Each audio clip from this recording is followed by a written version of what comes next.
Hi, everyone. Good morning from New York, and good afternoon or good evening from wherever you are. This is Roy Small with the United Nations Development Program, and I'm pleased to welcome you all to today's webinar on South-South and triangular cooperation for tobacco control. Before we begin, and before I turn it over to some colleagues over at the Framework Convention Secretariat, I'd like to just provide a quick run-through of some practical considerations. So your microphones right now are all muted by default. That's to avoid too much background noise coming into the webinar. However, we very much want this webinar to be interactive. Of course, that's the nature of South-South. And you can use question box in the webinar control panel to ask questions throughout and at any time during the webinar. And we're going to be stopping at key junctures along the way to field a handful of questions, and we'll probably also carve out some time at the end of the webinar for an interactive discussion. Now, we'll be showing PowerPoint slides today. If you want to see those slides in full screen mode, you can use that little blue monitor icon that you see on the side of your webinar control panel. Now, if that control panel becomes minimized at any point during the webinar, you can enlarge it again by using the orange arrow, which you also see on the side of your control panel. Finally, just to note, this webinar is being recorded, so in case you experience technical issues or have to leave early for some reason, we will be sharing the webinar afterwards. And with that, I will turn it over to, I believe, Carmen over at the Framework Convention Secretariat. Thank you. Thank you very much, Roy, and welcome everybody to this first webinar of the South-South and Triangular Project on Article 5.3 of the WHO Framework Convention for Tobacco Control. Just to start, just allow me to give a brief explanation of the origin of this project. Last year, the Convention Secretariat, in collaboration with UNDP, organized a South-South and Triangular meeting, which was generously hosted by Uruguay. We had 22 countries that participated in this meeting, and the idea was to match those parties in need of assistance with those that could provide assistance in the implementation of different aspects of the Convention. There were a number of topics that were discussed, and a number of projects emerged as a result of this meeting. The project that we are discussing now on cooperation in tobacco control governance was one of them. Brazil, Iran, and Moldova offered to provide support to Guatemala, Panama, and Ethiopia on setting up a multi-sectoral national coordinating mechanism for tobacco control. As part of this project, an easy platform has been established, which contains a library with files and detailed information about the multi-sectoral coordinating mechanism in these three countries, as well as a number of relevant publications. In this webinar today, first we'll have UNDP, which will make a short presentation on Article 5.2 of the FCTC. Then Brazil, Iran, and Moldova will present the national experiences, and this will then be followed by questions and answers. As Roy mentioned to us before, we would like to make this interactive. We want everybody to participate in this webinar so as to get the most out of it. So without any further delay, I think we can start with the presentations, and I would like to invite Dudley Talton from UNDP to talk to us about implementing Article 5.2 of the WHO FCTC. Over to you, Dudley.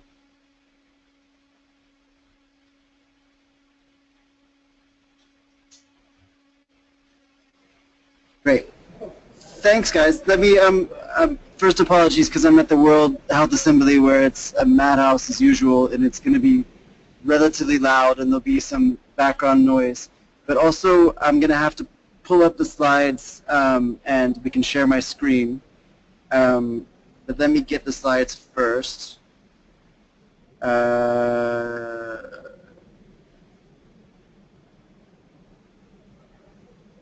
Okay. Okay, Roy, you can go ahead. Oh, I have to push it.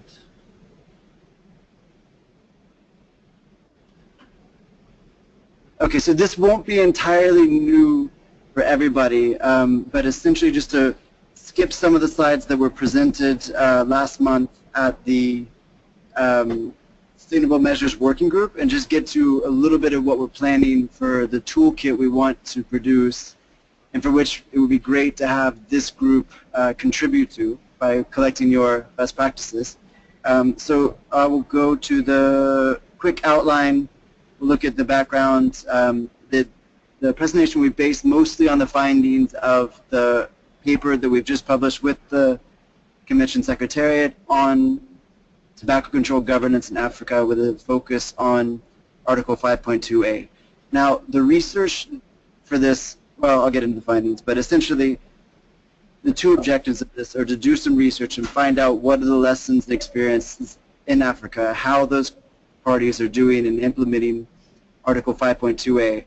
And then objective 2 is to come up with recommendations based on that for what are the best practices for institutionalizing NCMs and tobacco control focal points. So the first part obviously is Africa specific, but the second objective and the recommendations we're finding as we went through the process were globally relevant. And so there's no reason to look at these just as African recommendations. These are very likely to inform the best practices of the toolkit that we do for global application, which is why I think it's worth sharing with everyone today. Here are the findings. Essentially, I think on my screen half of it's blocked, and it may be on yours as well, but essentially a snapshot of how countries are doing in terms of Article 5.2a based on the latest FCTC reporting. Generally, the picture is pretty good. Most countries have, almost every party has at least a focal point.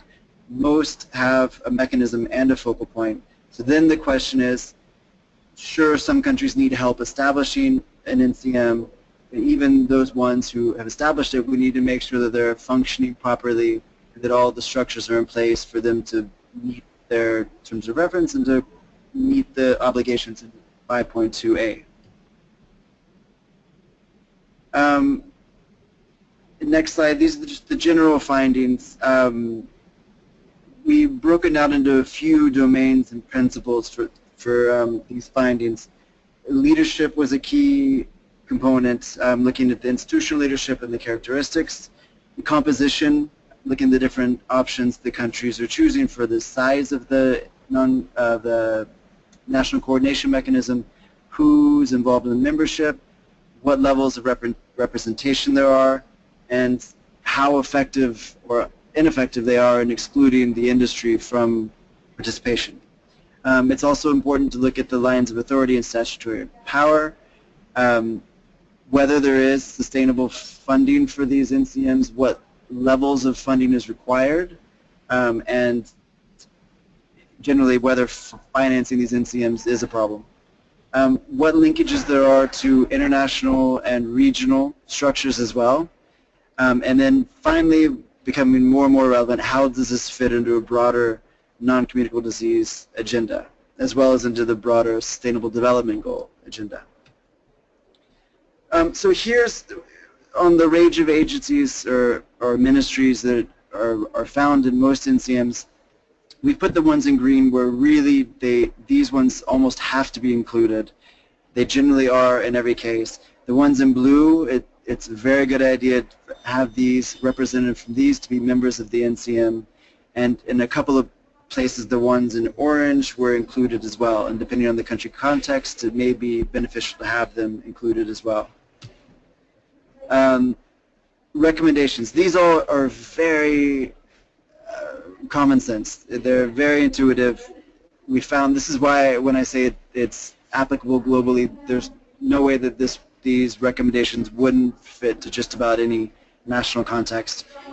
The tobacco control focal point should sit in the health ministry, be a part of the health ministry, should be, have the requisite technical expertise and that have enough of their time to devote to tobacco control duties. That shouldn't be someone who has this as a 10% of their portfolio while doing 5 or 6 other things. There needs to be a plan and a clear strategy for funding the NCM.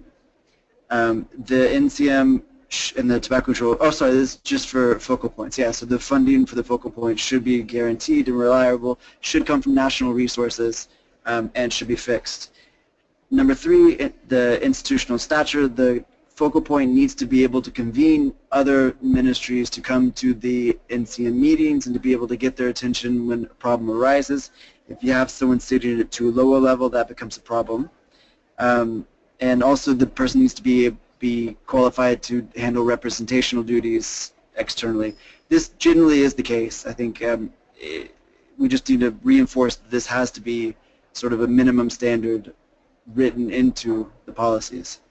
And then one issue that comes up again and again, as you saw on the last slide, is how do we fit this within broader NCD mandates? You have a tobacco control focal point. Is that person involved in broader NCD discussions? Is it an NCD focal point? We would say this person needs, each country should have at least one full-time equivalent working in the Ministry of Health on tobacco control who acts as a focal point to liaise with other partners. But the more links there are to the broader NCD agenda and processes, the stronger it will be. I'll probably speed up a little bit. So the recommendations for NCMs, get them established at the highest level possible. There's a couple of models. One is sort of an interministerial council where you have heads of ministries who meet regularly or a cabinet of ministers, and then the NCM generally is a more technical body with working level people, maybe chaired and headed with focal points of ministers, but with the normal day-to-day coordination work carried out at a technical level. Number 2, representation from across governments and across different parts of society. You need to make sure that you have a representative, responsive, and participatory approach to it. The terms of reference for the NCMs should be very clear, and there needs to be a code of behavior for all members, especially one that clearly lays out the do's and do nots for interaction with the tobacco industry.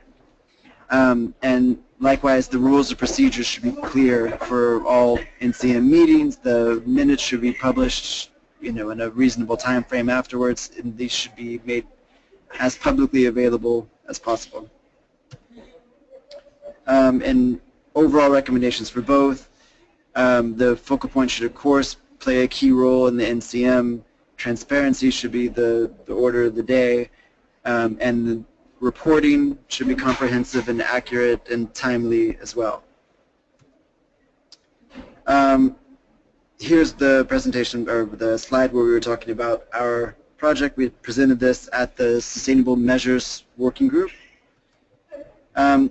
Here's the first look at the plan that we're devising with, you can see with the FCTC Secretariat, UNDP, and also with the Framework Convention Alliance to look at what are the 4 steps you need to establish an NCM. We've broken it down into 2 political aspects and 2 technical aspects.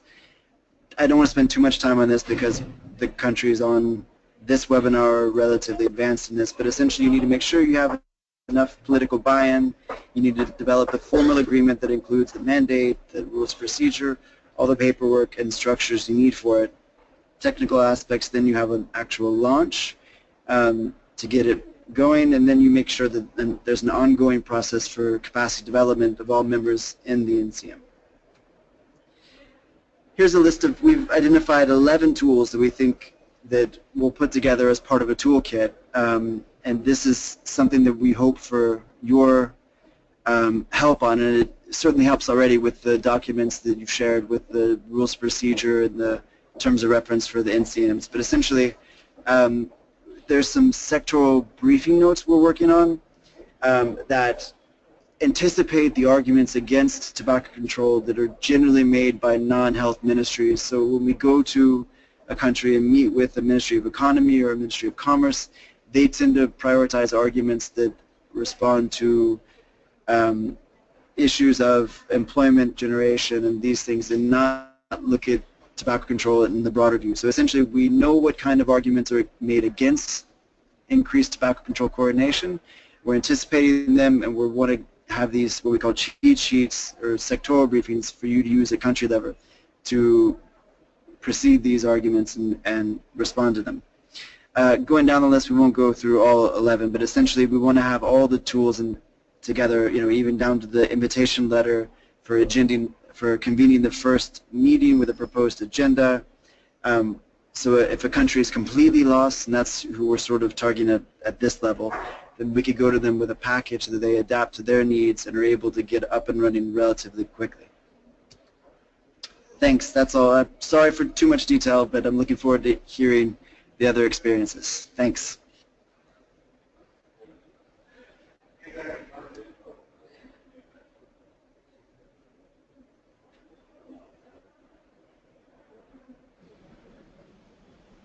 Hello, thank you very much, Kathy, for your presentation. If anybody has any questions, please write them on the chat box, and we'll be answering them as we receive them. Maybe at the end of all the presentations, that would be more practical. But if you have any specific presentation now for that, question for that now, you can please type it on the chat box. We'll just wait for 2-3 minutes to see if there are any questions.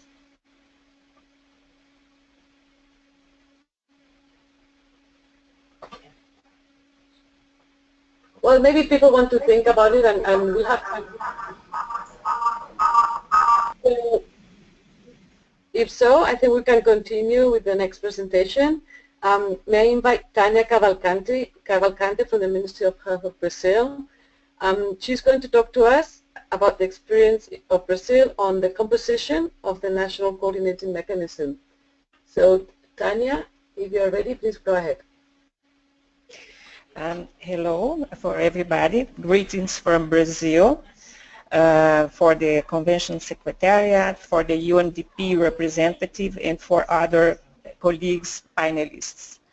I was asked to share our experience with the multi-sectorial mechanism, specifically on the composition of this multi-sectorial mechanism for FCTC implementation in Brazil.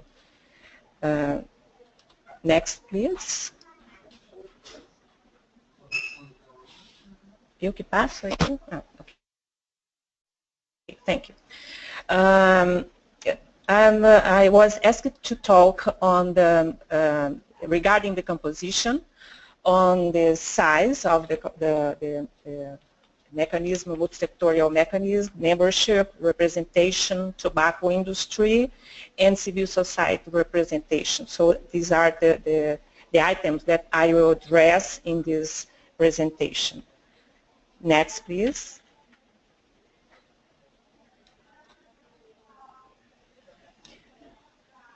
Okay, thank you.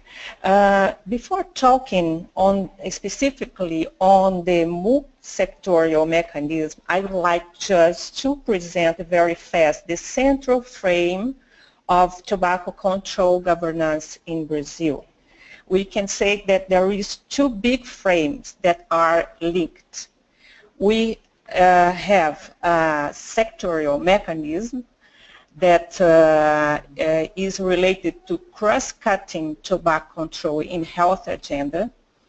This means networking with health offices in states and municipalities in order to cover all states and municipalities, and trying to put in all states and municipalities' agenda, health office agenda, the issue of smoking cessation, education, mobilization to support some measures of FCTC in Brazil.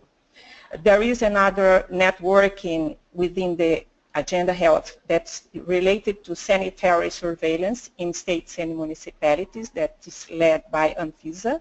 That's national agency responsible for sanitary surveillance, and that deals with tobacco product regulation and the inspection of legislation compliance. The other frame is the multi-sectorial mechanism. That means cross-cutting tobacco control in non-health agenda. This is the National Commission for FCTC Implementation that we name CONIC in Brazil. We now are going to talk specifically on this multi-sectorial mechanism. Next, please. So regarding size, membership, and representation. Next, please. This commission was created in 2003 by a presidential decree. At the very beginning, this commission, we have only 9 sectors of the government represented in it. Over the years, with the evolution of FCTC implementation in Brazil, CONIC itself recognized the need to incorporate other sectors of government, and now we have 18 different sectors formally represented in CONIC. The Minister of Health is the chair of this commission, and the National Cancer Institute plays the role of its executive secretariat. The General Director of INCA acts as co-chair of this commission as well. So the role of this commission is to promote FCTC ratification, because when it was created, Brazil hadn't ratified FCTC yet, and implement a national agenda to accomplish FCTC obligations. It's like it's expressed in the decree. The next, please. Next, please. So here we have the view of the composition of this commission. Considering the classification used in the document, Tobacco Control Governance in Sub-Saharan Africa, we can say that the essential ministries and agencies for CONIC are ANVISA, that's the National Agency on Sanitary Surveillance, the Attorney General in Brazil, because we have many litigations in Brazil, Ministry of Finance, that is the responsible for implementing FCTC Article 6 and part of Article 15, it's taxes, policies, and tackling illicit trade. We can say as well Minister of Foreign Affairs, that it's responsible for every step related to international cooperation, negotiation on FCTC. Minister of Agrarian Development, Minister of Agriculture, and Minister of Environment, and the Minister of Health itself. The other minister, we can say ministers and secretariats and agencies, we can say that we can classify as ministry and agencies that should nearly always be included, considering the document Tobacco Control Governance in Sub-Saharan Africa, the frame that we used. Regarding the representation, these representatives are formally nominated by their ministers in a memorandum sent to the Minister of Health, as he is the chair of CONIC. There is no rule on the hierarchic level of CONIC representatives. It depends on the priority given by that ministry to tobacco agenda. Generally speaking, the representative of ministries that have a more prominent role in FCTC implementation are from high-level hierarchy in their ministries. For example, the representative from Ministry of Agrarian Development is the coordinator of the National Program of Diversification in Tobacco Growing Areas, a very important program as Brazil is the second tobacco producer and the largest exporters of tobacco leaves.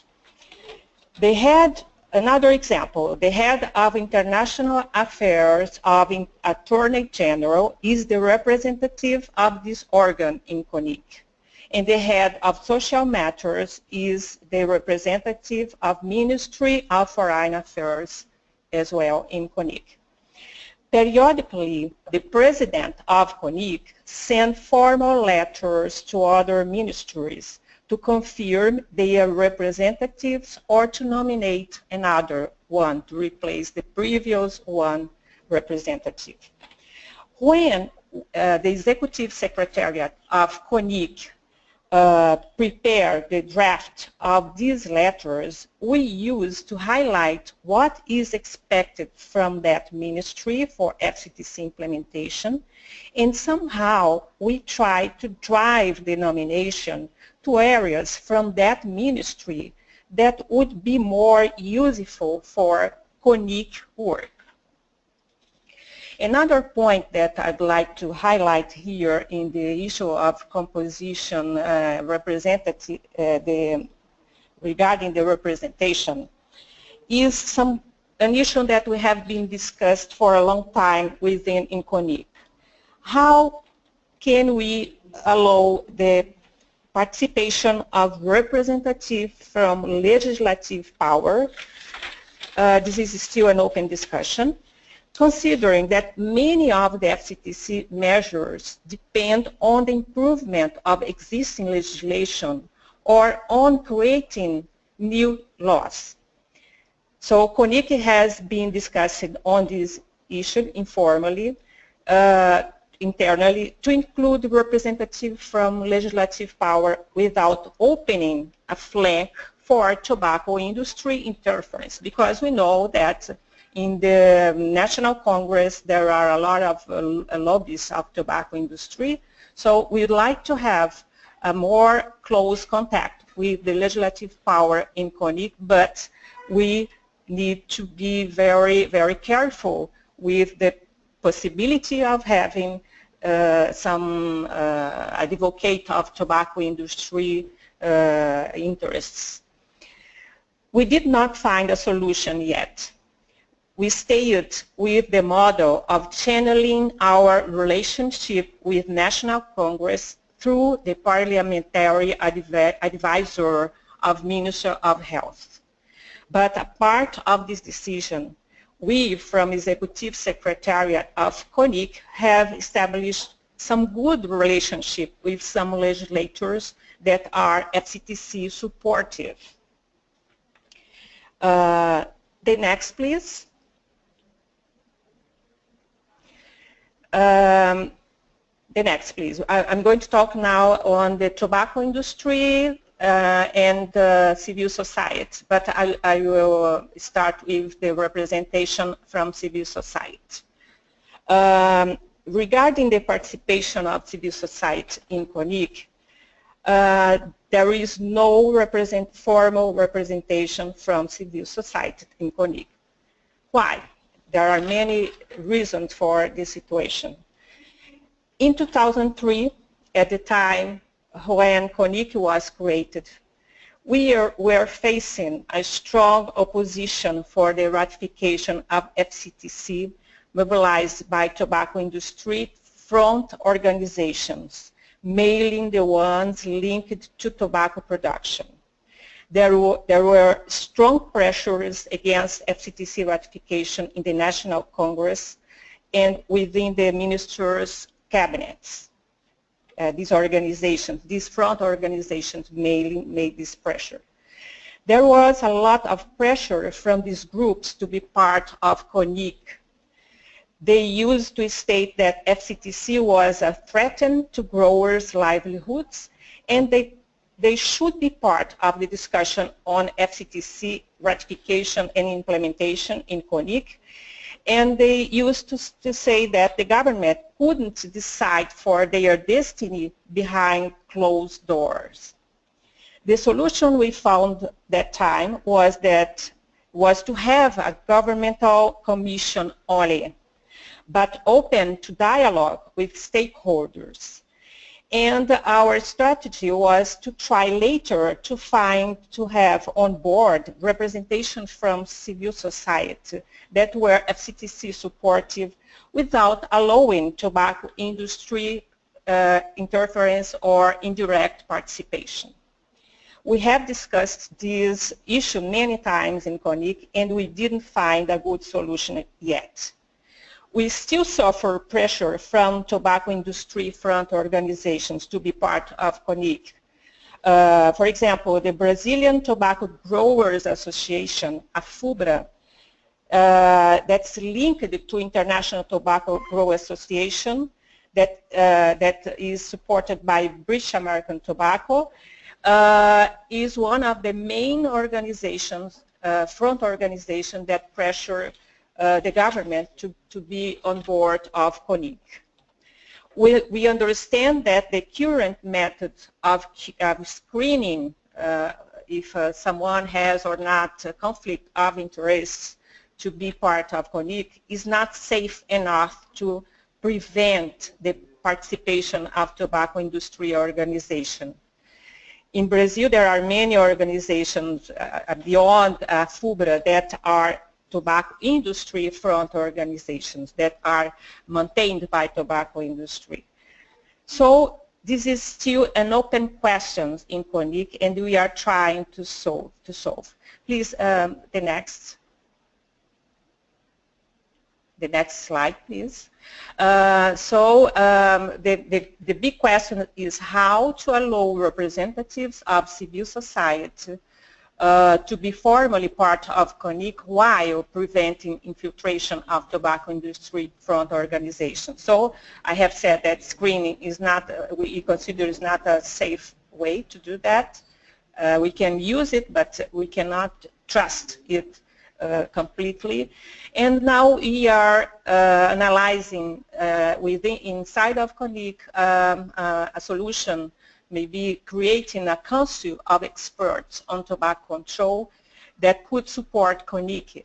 It's a possibility that to have on board the main organizations and academy people that are leading with tobacco control in Brazil without allowing the tobacco industry participation.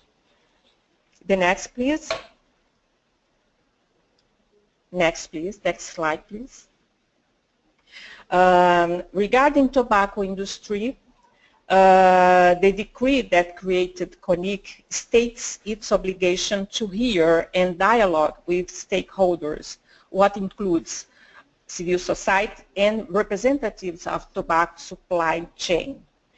Any stakeholder can request formal hearings to CONIC, what uses to happen during ordinary meetings of CONIC if there is approval of the members of CONIC previously. Now we are testing regular open meetings because these hearings, it's not happening the whole meeting, it's only a momentum of the meeting. We can open for the hearing of civil society or representatives of tobacco supply chain. And now we are testing another model of how we can interact a little more with the stakeholders. So we are trying to put in practice open meetings model before every ordinary meetings of CONIC. We made 2 meetings like that last year, and now we are analyzing the pros and the cons of keeping this model. The next slide, please. Now we are going to talk on the mechanism, the next slide, please, of protection of CONIC from tobacco industry interference. We have we have the rules of procedure that we have published in 2011 that includes a declaration of conflict of interest for CONIC members. And we have also published formally ethical guidelines for CONIC members in order to try to educate the CONIC members on their relationship with tobacco industry. So it was approved by executive order. We understand that these 2 mechanisms are important but are not sufficient. They are important to educate on this matter and to create a social pressure on CONIC members regarding tobacco industry relationship. This mechanism, we understand that do not fully prevent that some members of CONIC being advocates of tobacco industry interests. The next, please. And we have had some not good experience with this situation, and we are now trying to improve this issue of protection from tobacco industry. We are, for example, trying to introduce the reference to Article 5.3 in the letter to be sent by Minister of Health when asking to other ministers to confirm or to indicate a new representative to CONIC, using the same model recently adopted by FCTC Secretariat when asking governments to nominate representatives for expert groups or working groups.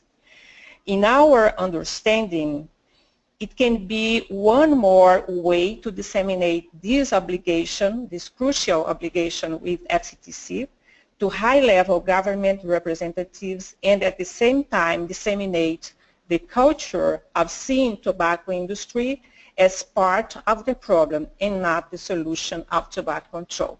Thanks very much and greetings from Brazil again.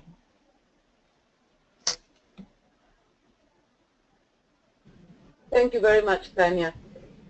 We have a question here from Ian Salaru from Moldova for you, and his question is, did you try to change the composition of Coordination Council to exclude tobacco industry? So Tanya, if you would like to answer. Okay, I'd like just to have a clarification. When you mean Coordination Council, you mean the National Commission for FCTC Implementation, is it? I imagine that's what he means, yes. Okay, because yes, we have tried to change very much. Not the composition, not the representation itself, but we tried, for example, to replace some members of CONIC that were not so very in line with the FCTC principles. We had, for example, in 2010, a situation where one member of a Brazilian delegation in, that was representative of the Minister of External Trade in Brazil, we have the denunciation that she was, for example, she was in that COP4, she was passing some information from the closed meetings. So this person is not anymore in CONIC. We had a formal complaint, we have a formal process, administrative process, and she had to answer some kind of inquiry from administrative inquiry. So it was educative for other members of CONIC, but I repeat that it's not enough because we still have some people not behaving like we would like to not in line with FCTC goals and FCTC principles. We are trying, for example, the Minister of Health has sent a letter to the Minister of that was not so good behavior, and we didn't have any solution for that yet. So we have some kind of concerns to try to put these people in line with FCTC. So it's good to have, for example, pressure from civil society. We have a good partnership with civil society that make a kind of surveillance and a kind of these behaviors, and it's very important to have external pressure in order to try to align these people with the FCTC principles. Thank you, Tanya. We don't have any more questions for the other participants, but maybe I would like to ask you a question, and that is, I imagine not all sectors or not all ministries show the same interest or are as involved the same way. How do you manage to keep that interest or to make them feel that this is part of their business also?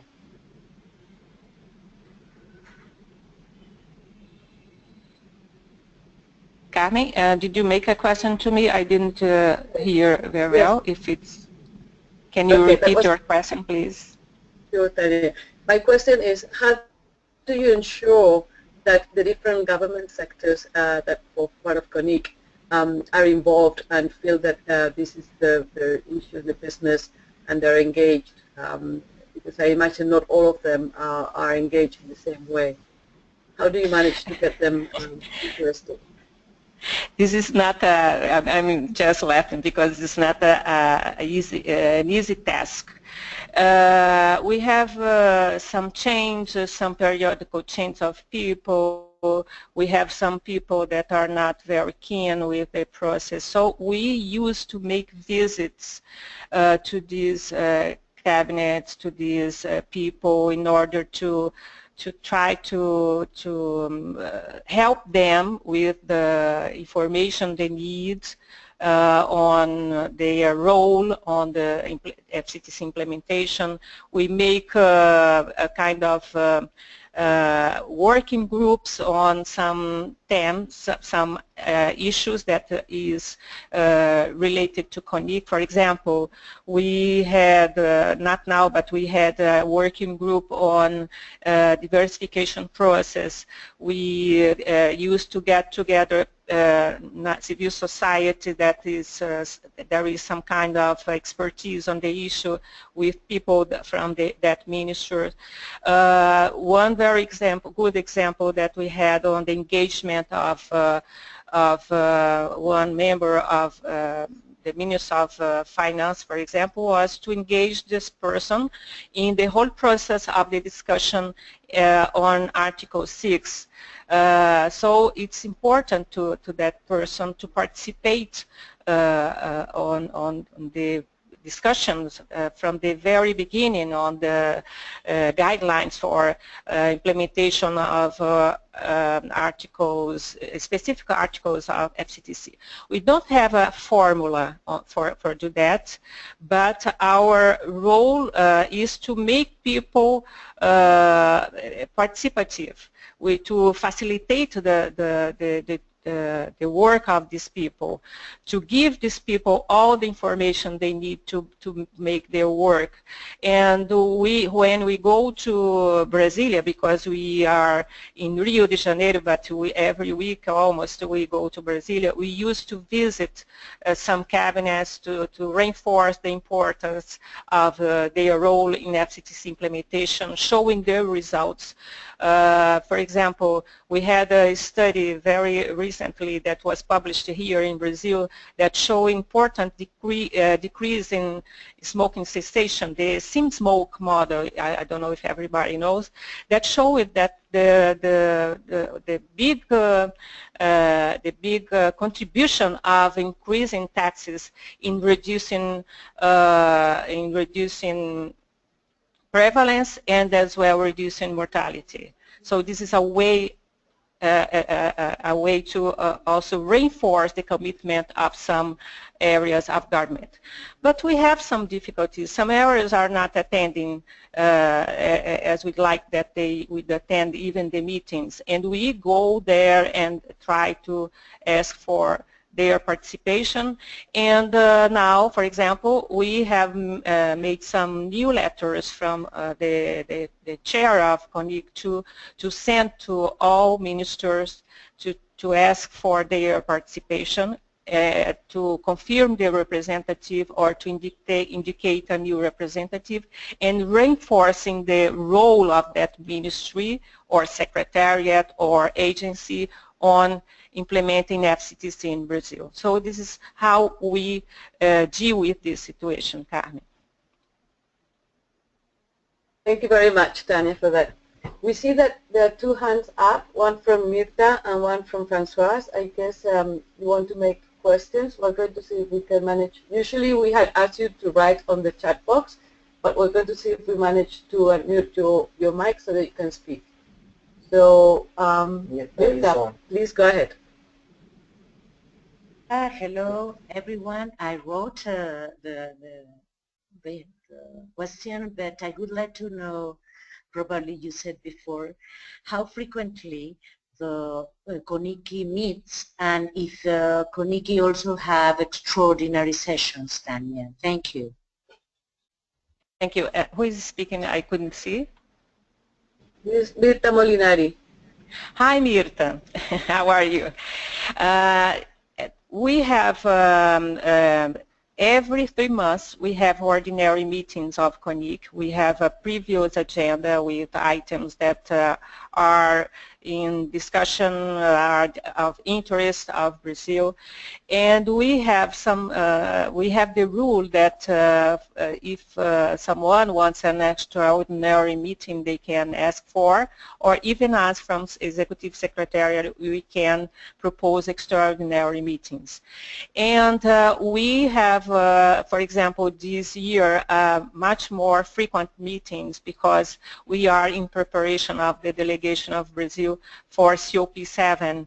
So in the second semester, we have a series of meetings, open meetings to discuss the documents that will be provided by Convention Secretariat, and then meetings, only CONIC meetings to discuss and to make the proposal of the Brazilian positions on the issues that we will need decisions for COP7.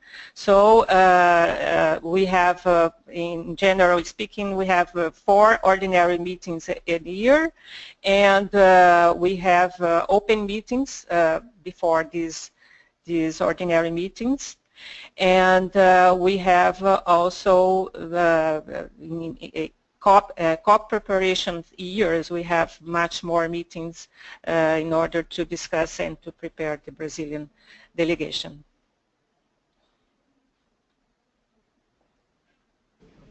Thank you. Thank you very much, Tanya. I think we're going to move to the next presentation, and then there will be time at the end for questions. We've seen there are a few there in the chat box now, but we'll move to the next presentation, and then we'll address all the questions at the end.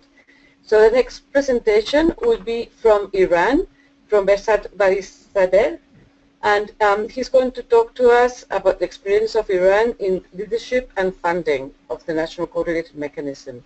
So Behzad, please go ahead. Hello. Hello everybody, this is Behzad from Iran. Greeting from Iran. I would like to thank the Convention Secretariat to provide this opportunity to share the experience on the implementation of the Article 5.2, and special thanks to colleagues from UND share their experience and guidance in this regard. I'm going to speak about the role of the national multi-sector coordination mechanism, implementation of the on the leadership and funding. Next, please.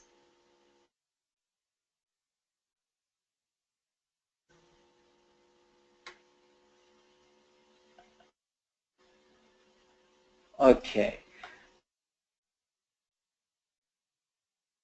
So,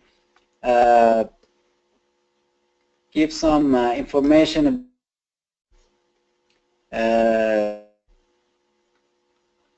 ratification and tobacco control in Iran. We signed and ratified in October 2005, 2006. Convention, Framework Convention on Tobacco Control draft during the negotiation of the convention. We draft the National Tobacco Act as an act. This act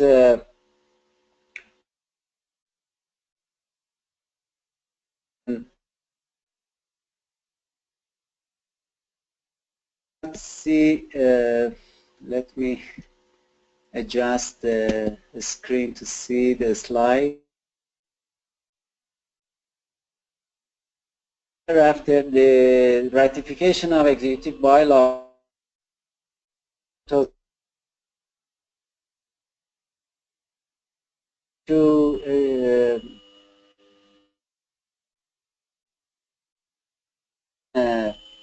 framework of the national tobacco from the obligation of the convention. Hi, Behzad. Yes. This is Roy in New York with UNDP. The audio is cutting out a bit on the webinar, and I just wanted to see if there was anything on your end that we might be able to do to tighten that up. But if not, please do proceed. Am I here? My voice is good. It's a slide. It's cutting in a little bit in and out. I don't know if maybe we're having an internet connection. No. But you know, please do proceed.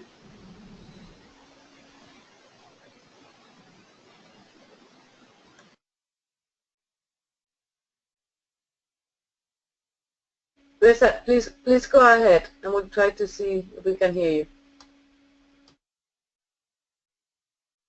Please,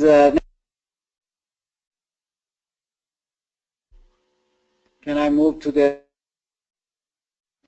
next slide, please?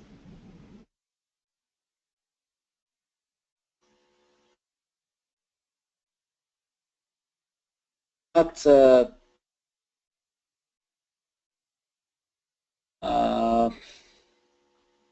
I read clear and good quality.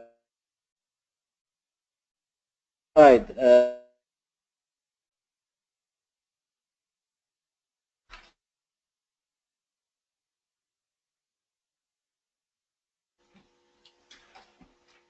Behzad, we're really having problems hearing you. I think maybe we move to the next presentation. In the meantime, maybe you can check your microphone, or maybe the connection gets a bit better later on. So if that's all right with you, I think we should move to the next presenter from Moldova. So is that right? Ian Salaru, could you please now talk to us from Moldova and the experience of Moldova about the statutory power of the National Coordinating Mechanism, its fitting within the NCD agenda and the international linkages? So as soon as the presentation is up, there we are. Hello, can you hear me? Yes, Ian, yes, please go ahead. Okay, so good evening to everyone, where it's already evening, and good day to Brazil and to Latin America. And thank you, Carmen, Rodrigo, and Roy for the opportunity to participate at this webinar. I will try to be brief, to share with our experience what is related to National Coordination Council on Tobacco Control. First slide, please. I want to start with a little history that we had in mind to establish such a mechanism when we developed first national program on tobacco control in 2011. And from the beginning we proposed the National Coordination Council. At those moments we had very many opponents, including inside of the Ministry of Health, that you know will be problematic to coordinate. So we will assume many responsibilities. Maybe it's better to have or to limit to national focal point instrument.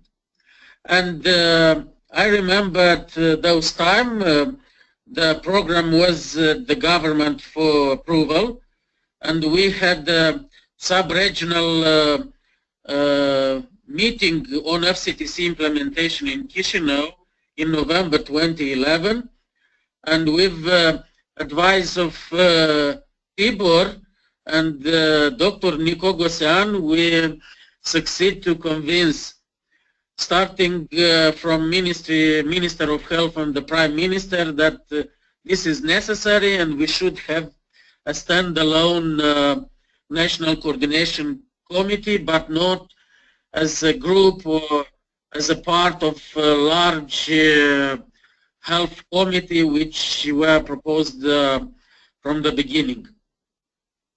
And next slide. And finally, by the government decision 100, we consider that it was a relevant number. From February 2011, government adopted the first national program on tobacco control for 5 years. And according to this decision, was set the National Coordination Council on Tobacco Control, which is chaired by the Deputy Prime Minister for Social Protection Problems. And also by the same decision was adopted the statute and the composition of National Coordination Council. Next slide. Also a few words about the power of National Coordination Council.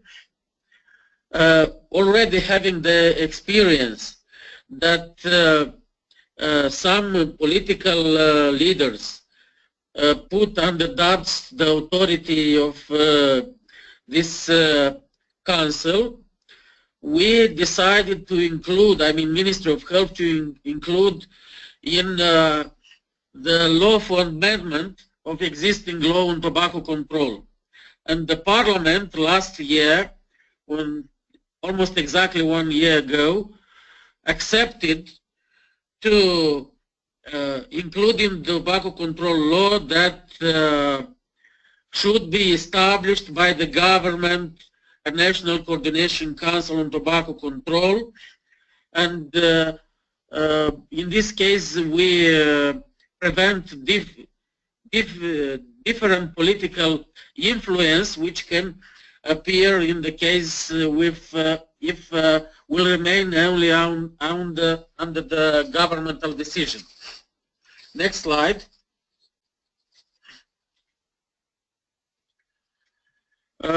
Even the Coordination Council is mentioned in the status that is created as an advisory body without,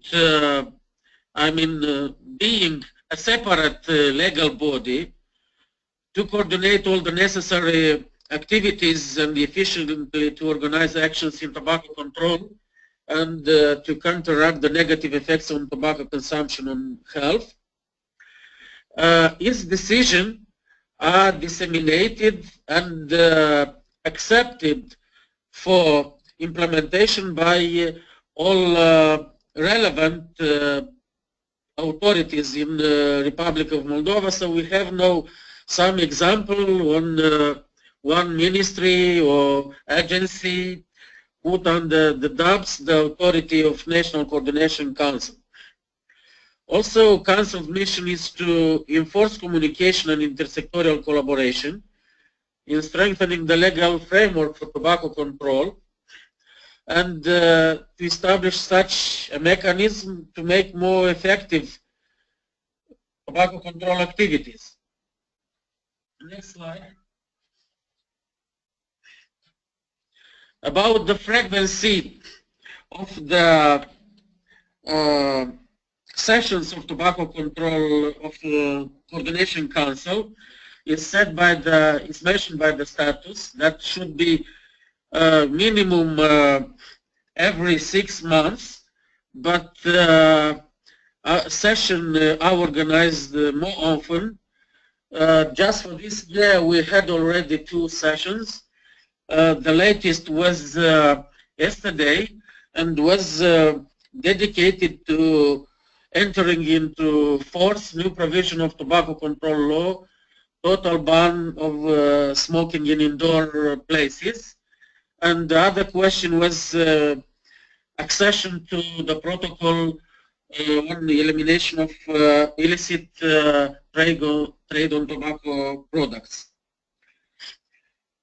Also, decision within 5 days, the latest should be adopted by the chair and by the secretary and to be disseminated for implementation by all members.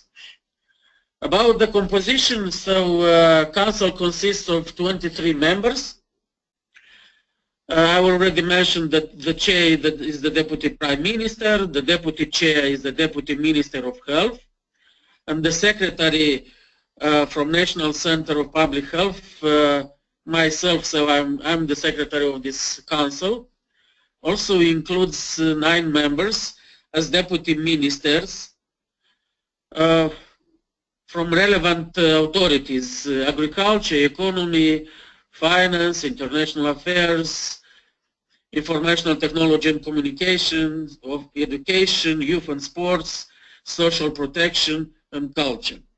5 members are directors of different services and institutions, such as Customs Service, Tax Service, National Health Insurance Company, Academy of Science, and Medical University.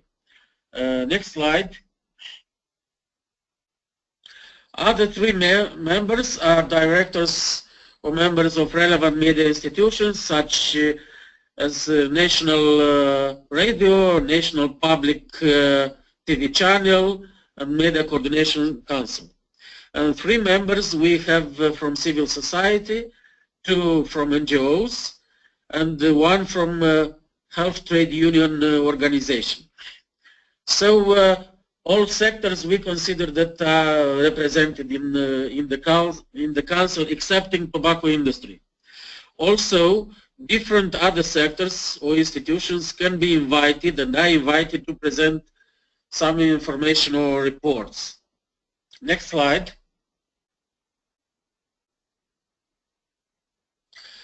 I already mentioned some of the main responsibilities of tobacco of the Council on the Coordination Council on Tobacco Control. The main function is to coordinate implementation of public policies in tobacco control. Another one to ensure stakeholder participation in the implementation of national policies. Also, promotion and implementation of legislation and other public policies on tobacco control. Next slide.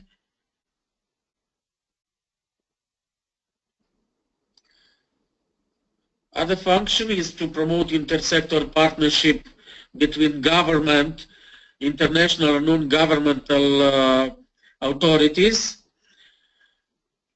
Also, to create conditions for public authorities control on trade of tobacco products, and also to ensure effective dialogue between government and non-governmental authorities in Moldova and abroad.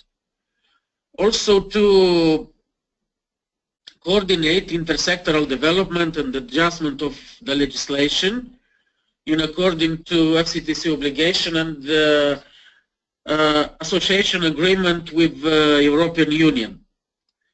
Next slide.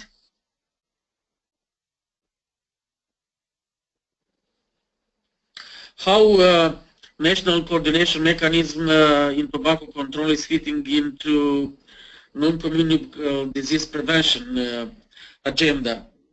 I have to mention that very recently, by the governmental decision 43, of 6 April 2016 was adopted National Action Plan on NCD prevention, which is also for the first time in accordance to WHO proposed Global Action Plan on NCD prevention and control. So according to this decision and with plan, also was established a new National Coordination Council on NCD control, which will cover areas of alcohol control, nutrition, and physical activity, and also health promotion. So generally this council will not cover area of tobacco control, and at the end this council absorbed few councils already exist, which we had on alcohol control, on nutrition, on health promotion, on reducing iron and folic acid deficiencies, and so on. And all this council merged into one on NCD control, but due to the fact that the Coordination Council on Tobacco Control is already under the umbrella of the law, will remain standalone, but we consider that we'll have all opportunities and conditions for collaboration between these two councils. We'll have a good connection with council, taking into account, I mean, human aspect, that the chair, the deputy chair, and the secretary of this new council are the same persons as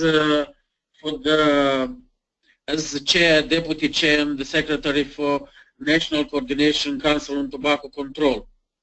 So we will follow that the aspects which are related to tobacco control will find the exact place in new Coordination Council, also taking into account that the action plan on NCD prevention also provides some new actions which we decided that it's time for them to be included, which we miss at the time of the adoption of program on tobacco control. Next slide.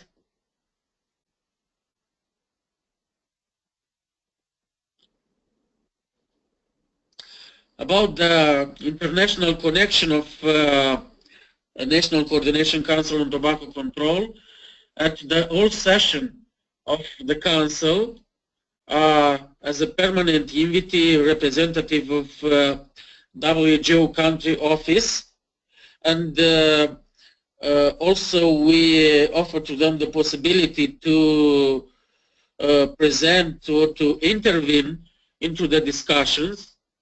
Also, we are inviting, when necessary, representatives from UN office. We are promoting one UN policy, and also from UNICEF, when discussing the situation on tobacco consumption, tobacco control policies in the educational sector, I mean school, preschool institution, and also universities. And from this year also we establish a good collaboration with the Swiss International Cooperation Agency. In our country started an SDC project on preventing non-communicable disease in Moldova. So the main goal is to reduce burden of disease. Also, I think it's not necessary to mention all activities and support which we are receiving from the Secretariat. I mean, guidelines on implementation of the articles of FCTC Convention. And one collaboration which I forgot to mention is with tobacco-free kids. So they are supporting us a lot with development of informational materials.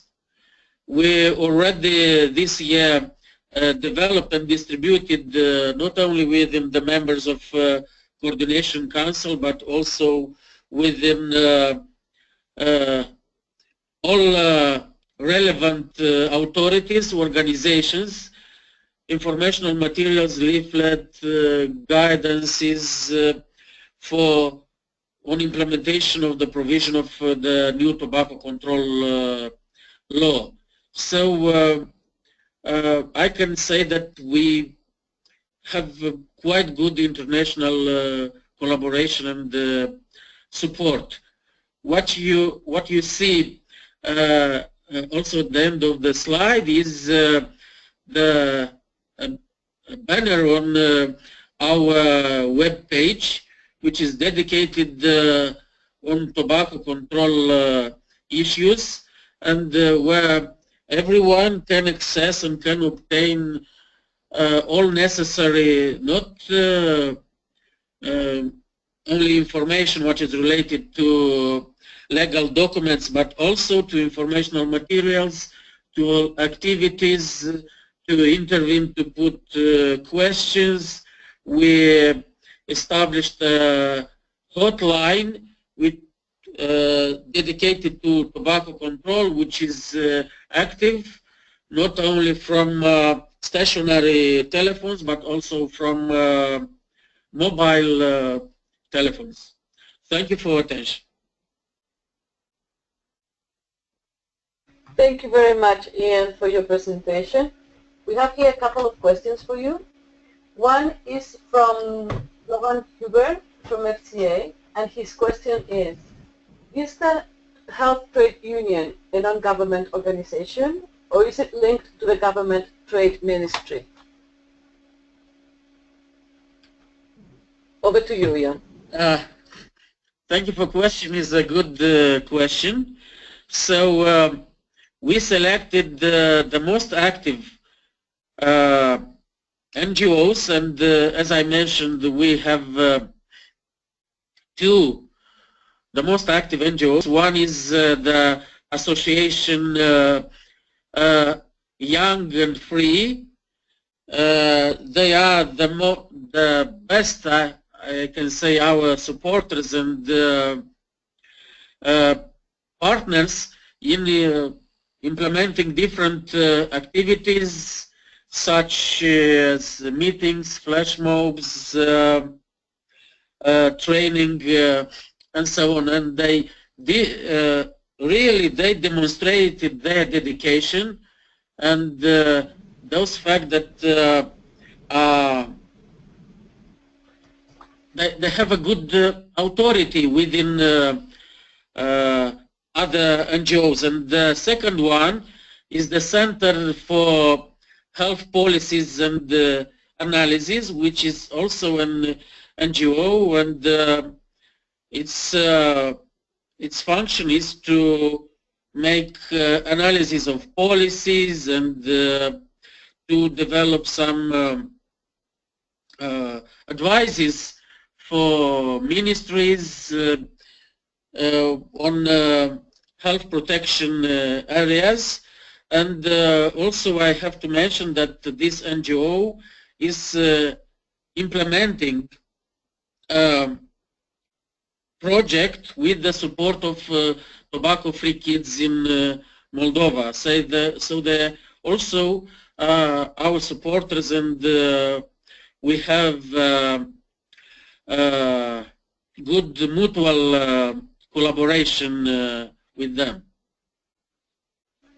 Okay, thank you very much.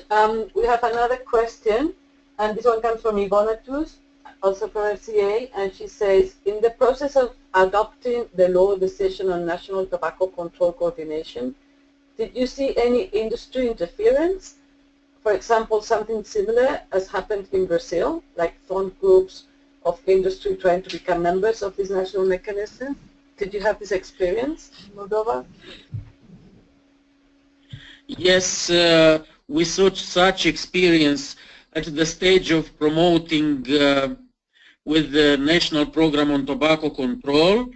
It was at those times the insistence of the Minister of Agriculture to have on board also the director of the local tobacco factory, where still the state is the main owner, which the state owned more than 90% of all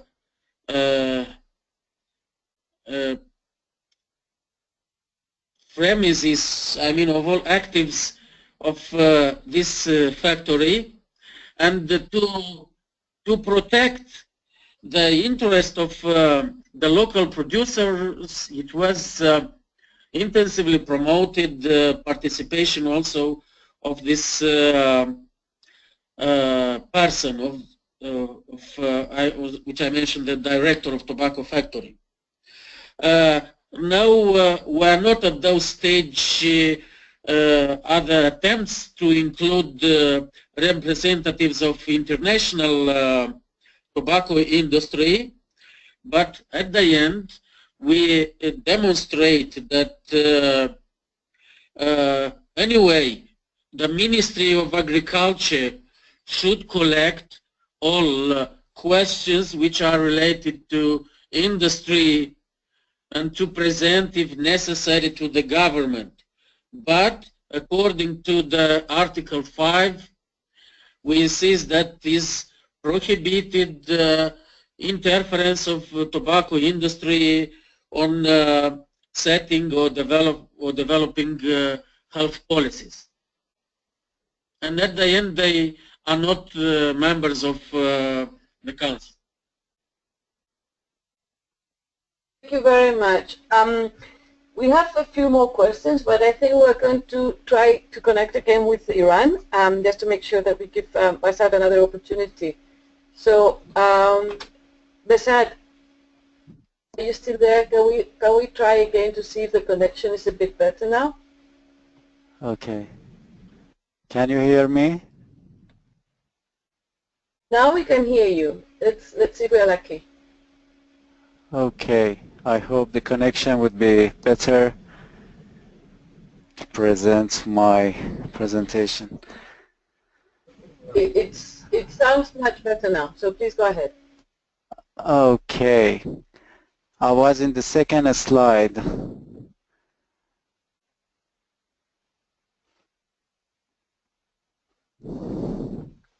Before that, yes, this one. Okay, the next slide, please. Okay. As I was talking about the National Coordination Mechanism and National Tobacco Control Act, we ratified the National Act on Tobacco Control after ratification of the Convention.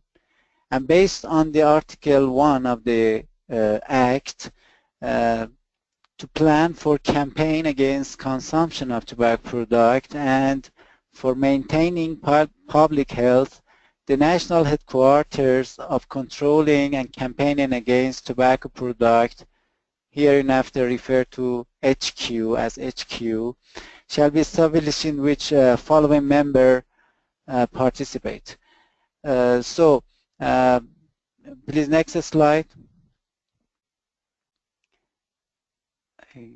Can you hear me? Okay. The membership of the HQ are in the level of the ministers. So there are 4 ministers, Minister of Health, Minister of Culture and Islamic Guidance, Minister of Education, and Minister of Industry, Mine and Commerce, Commander of Police, and a representative of one of non-governmental organizations related to tobacco control elected by the Ministry of Health and Medical Education. These are the permanent member of the HQ, and we have also 2 observers. two members of Health and Treatment Commission of the Islamic Consultative Council, the Parliament, and also the head of the Islamic Republic of Iran Broadcasting. These are observer of this HQ. Next slide, please. This is a flowchart of the National Tobacco Control Headquarters, as you see, and I explained the previous slides. Next, please. So, the National Coordination Mechanism of Tobacco Control is the HQ, the headquarters of tobacco control in Iran, which was established based on the Act in 2007 and serves as a national coordination mechanism for tobacco control. Next slide, please.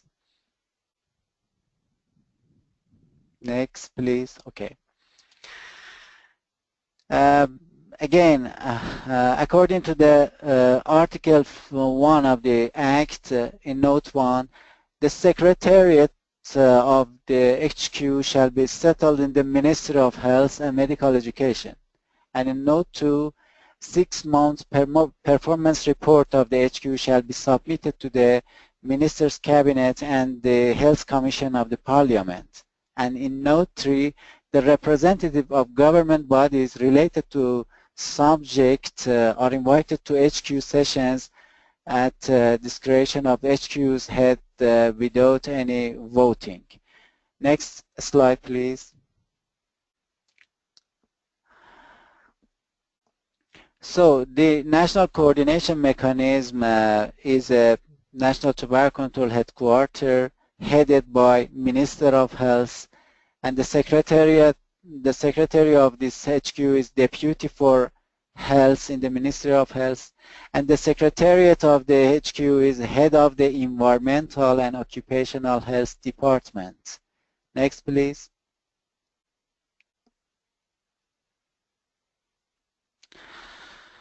In Article 2 of the Act, the duties of HQs was described as to plan for campaign against consumption of tobacco product and for maintaining public health. The HQ is obliged to provide executive procedure concerning definition, scope, and feature of advertisement, providing and ratification of educational program and research with cooperation of related bodies, and determination of kind of messages, warning pictures, and plans concerning the adverse social, economic, and health effect of tobacco products and time period of insertion them. All resolution of the HQ are enforceable after approving by the President. So after each session of the HQ, the resolution will be approved by the President, and after approval of the President, all of resolution are enforceable and obligatory. Next, please.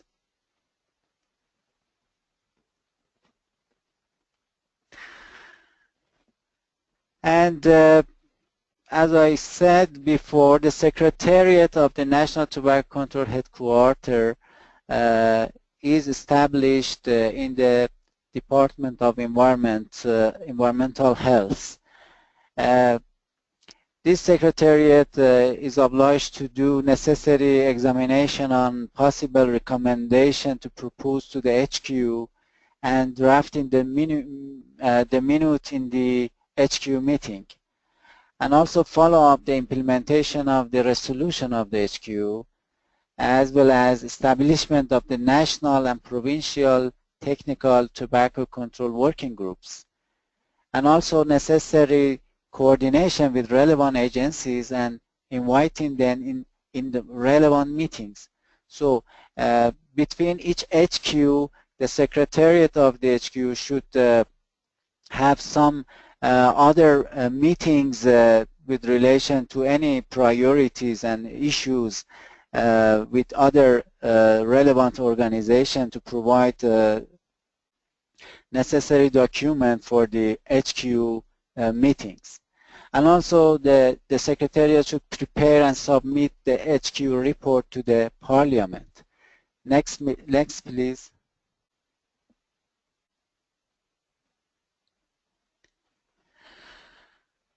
And in continue, the other duty of the Secretariat are to do other issues which may have requested by the HQ and collect necessary information and required data in line with the implementation of the Act and relevant administrative regulations, for example, bylaw or etc. So the other duties are to coordinate administrative affairs relevant to implementation of tobacco control legislation with other relevant organizations, and to develop draft guidelines and a strategic plan and propose them to the HQ for consideration and approval. And also follow up to provide human resources, technical facilities and funding for tobacco control. These are the duties of the Secretariat which works under supervision of the national headquarters as a coordination mechanism. Next slide, please.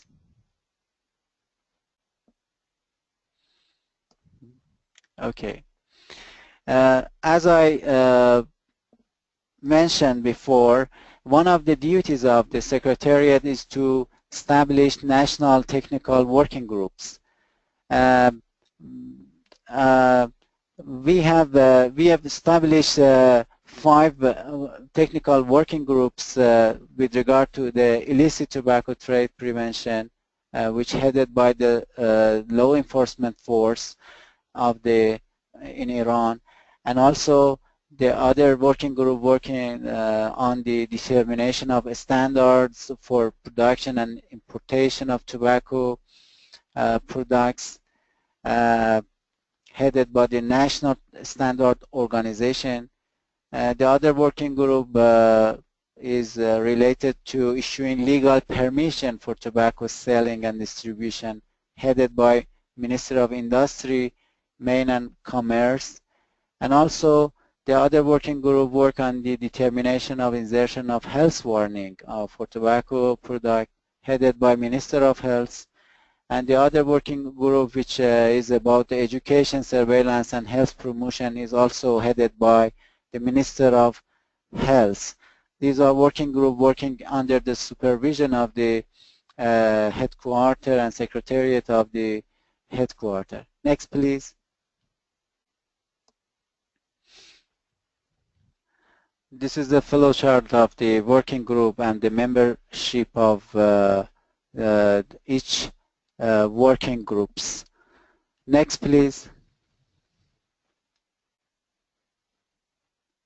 And this is a flowchart of the Ministry of Health and the connection of HQ with the Minister and the Deputy for Health, which is Secretary of the HQ, and the position of the Environmental and Occupational Health Center as a Secretariat of the HQ, and other department under this Environmental and Occupational Health department. This is a flowchart. Please, next slide, please.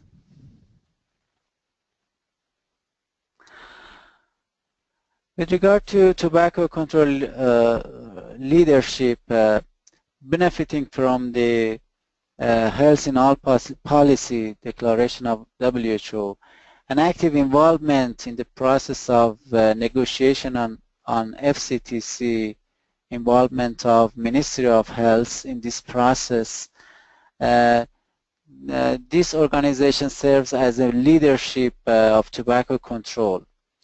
The position of the Ministry of Health in the National Coordination Mechanism as a head of this mechanism is in a way that to protect public health against tobacco industries this position help this ministry to easily intervene with other relevant organizations and connect with them to implement the obligations under the Framework Convention on Tobacco Control. In the Ministry of Health, there is a great potential in primary healthcare network, and this ministry can use this opportunity to prevent, to do some prevention services from tobacco consumption, and also serve cessation services through this network. And also it has in the Department of Environmental Health, there are more than 6,000 environmental health inspectors that work under the supervision of the Secretariat of HQ, and as well as in the coordination mechanism, as I said,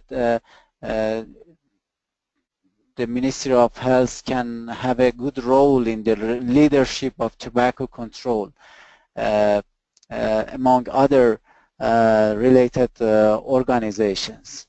Next slide, please.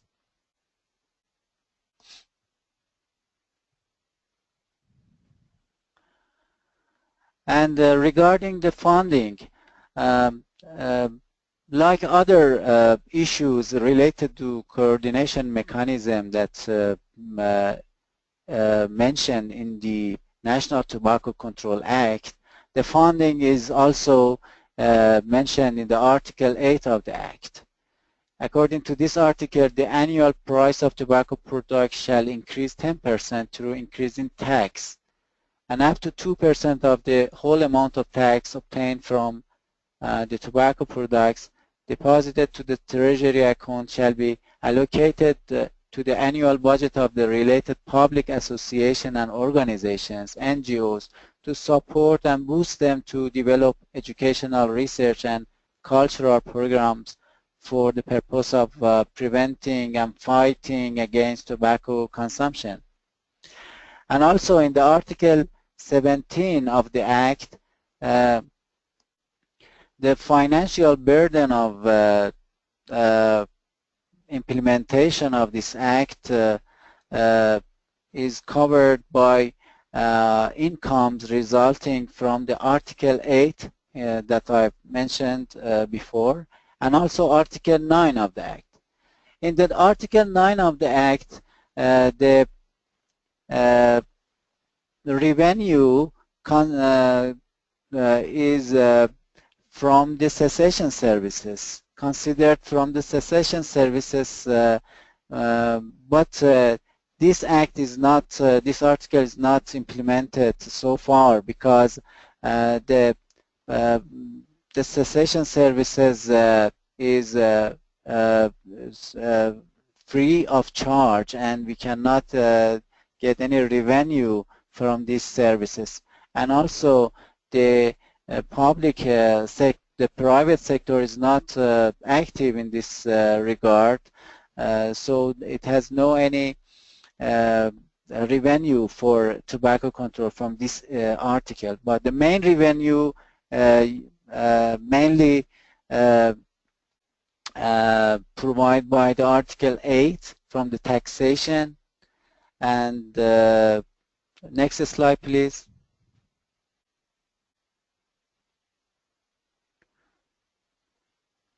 Next. And also in the budget law. In the budget law, each year a percentage of income from annual budget resulted from tobacco taxation allocate to the Minister of Health and other major agencies like Ministry of Education, Ministry of Sport and Youth, Ministry of Science, and other agencies to reimburse for tobacco control activities. Each year a specific amount of tax is considered for reimbursement of tobacco control for key major ministries. And we have also other funding regime to implement the convention and also the National Tobacco Control Act. Because of considering the coordination and cooperation approach of the HQ and involvement of all relevant agencies by this mechanism, many of governmental and non-governmental organizations allocate their budgets to the tobacco control program. I can specifically mention about some best practices of Ministry of Petroleum, which offer free of charge cessation services through the country for their staffs, and also municipalities that offer training program, cessation services, and monitoring surveillance with regard to implementation of the convention. Next, please.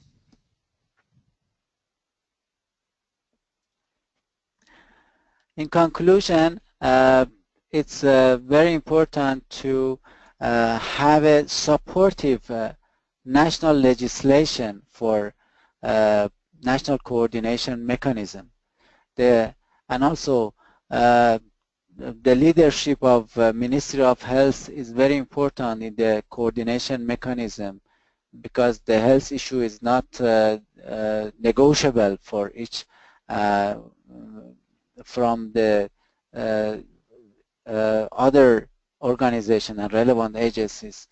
And the necessity of establishing a national coordination mechanism in the National Tobacco Control Law, it should be legally binding, and it should involve relevant agencies in a permanent or observer members. And also we have to have a national tobacco control strategic plan or plan of action which define relevant agencies' duties under the tobacco WHO FCTC and national laws regulations. And also funding of tobacco control program, the revenues from taxation and legal requirements on reimbursement should be in the National Tobacco Control Act, which should be allocated for cessation services, for inspection, controlling systems, and education training activities, and also other issues related to implementation of the convention. I think my slide is finished. Thank you for your kind attention. If you have any question, I am at your disposal. Thank you very much, Behzad, for your presentation, and finally we were able to hear you, so that's very good news. We have a question here from Fanny del Carmen Castillo de Torres from Panama, and her question is about the inspection. How is the inspection conducted? We have, as I mentioned before, we have more than 6,000 environmental health inspections through the country level. These inspectors are working under the supervision of the Environmental and Occupational Health Department, which is the Secretariat of the National Coordination Mechanism. These inspections are not directly connected with this Environmental Health Department, because we have a national primary health network. Because we have this network, each province has their own focal point for tobacco control. We consider focal point at the provincial level to connect in the territory of each University of Medical Sciences. We have more than 50 university of medical sciences through the country, and each university has a deputy of health. And in the deputy of health, they have a environmental health section, a unit. And in each environmental health unit, they have a focal point for tobacco control. So we can connect with them through the deputy of health in each university of medical sciences, and they routinely they supervise the public places and the distribution centers for tobacco products in cooperation with the other agencies like unions inspections and like police force. So in inspection usually do in a routine phase, which inspector go to the public place or distribution centers to comply to see any compliance with the Tobacco Control Act, and if they have any problem in implementation of the Act, they report to the judiciary system, and when the judiciary system issue the penalty for the owner of this place, so they go with the police force and unions to implement the National Tobacco Control Law, and they may close this center or the distribution center, or implement the law according to the judiciary decision. Okay, thank you very much for that. We have a question from Luis Ricardo Cosman from Guatemala, and what he says is that the Ministry of Petroleum Cooperation calls his attention. Do you see this kind of collaboration as something we could expand to other sectors, including the private entities? For sure, yes. Because of the nature of the Ministry of Petroleum is a great, one of the greatest agencies through the country, national governmental agencies, and has lots of employees and employers through the country. With good cooperation of the Ministry of Health and this ministry, they provide cessation services for all staffs and families of these staffs, and for also it is not a permanent member of the HQ, but with good cooperation between the Ministry of Health and Ministry of Petroleum under the HQ cooperation, we did this good experience with them. But for private sector, the private sector is not good active in the area of cessation services in Iran. But we can work with them in the specific frame to make them more involved in the implementation of the National Tobacco Control Act, especially in the cessation services. But for other issues related to convention, usually the government sector work with the Ministry of Health to the country level. Thank you very much for that. Now we have a question from Shova John, and this one is for Moldova. He's asking, what is the average spending of non-health member ministries of Brazil and Moldova multi-sectoral mechanism on tobacco control activities? In this case, we'll pose it to Moldova. Yeah. Sorry, Carmen, can you repeat the question? Sure. The question is, what is the average spending of non-health member ministries of Moldova's multi-sectoral mechanism on tobacco control activities? So what do the other non-health sectors, non-health ministries spend in the activities?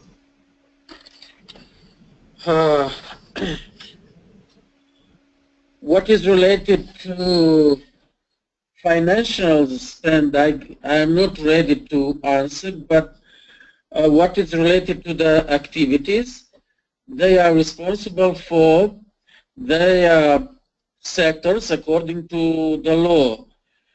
And in the law we have provision which mention the responsibility of the Minister of Internal Affairs, the Minister of Economy, Minister of Finance, Customs Service, also Tax Service, and the Ministry of Education. And more often, of course, if to analyze the percentage of reports which are presented at the session of National Coordination Council, I can say that the proportion is that at least of a third of them, or even a little bit more, are presented by the Ministry of Health, almost at the same level Ministry of Internal Affairs, because especially now we are enforcing the provision of a new law, which many articles are implemented gradually.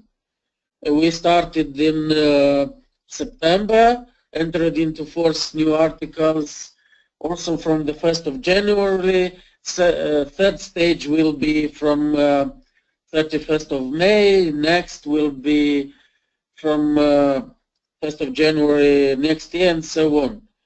But the majority, if to resume, so 2/3 we have from two ministries, Ministry of Health and Ministry of Internal Affairs, and 1/3 are reporting and information presented by the rest of participants, I mean from the rest of ministries. What is related to financing, for the moment the single financial source is state budget, for tobacco control activities, where I have to mention especially activities for health promotion, for developing of informational materials, and also salaries to governmental employers. Additionally, we are supported by the Health Insurance Fund, which from this year we have established a cessation service, and partially is covered by Health Insurance Fund. Probably next year we'll extend the package of services for cessation. And the rest we have no other additional source of financing, as was mentioned by Iran, such as EMARC taxation, 2% to go for tobacco control activities. Other funds came from WHO country office in different activities, so in promoting different activities or populational surveys. Thank you very much for that. Now we move back to Tanya, and we have a question again from Luis Ricardo Guzman from Guatemala. And his question is related to the trouble trying to fit with the civil society. One idea that they have considered is the inclusion of academia to represent civil society. And he's asking, what do you reckon about this?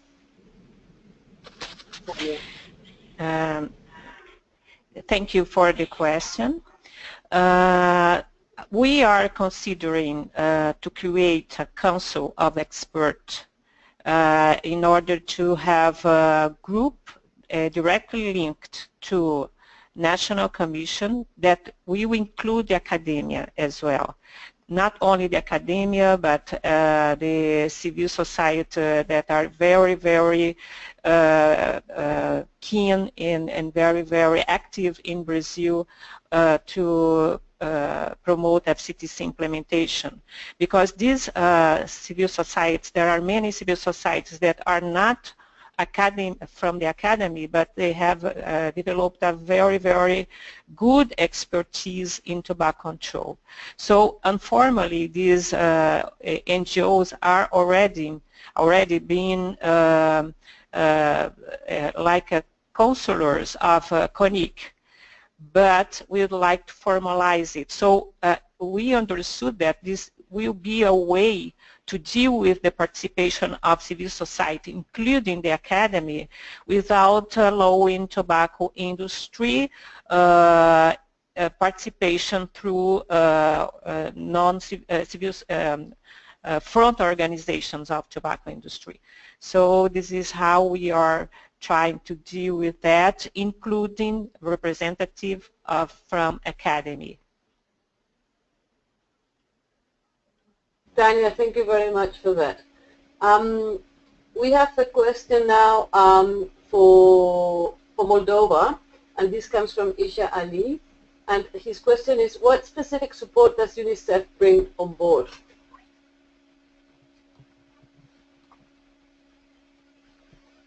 Ian? Moldova? Well, once again, I didn't... Okay, Yeah. I will... Ishar Ali from Ghana, he wants to know the support that UNICEF brings to the board. Support of UNICEF? Yes, UNICEF. Yes.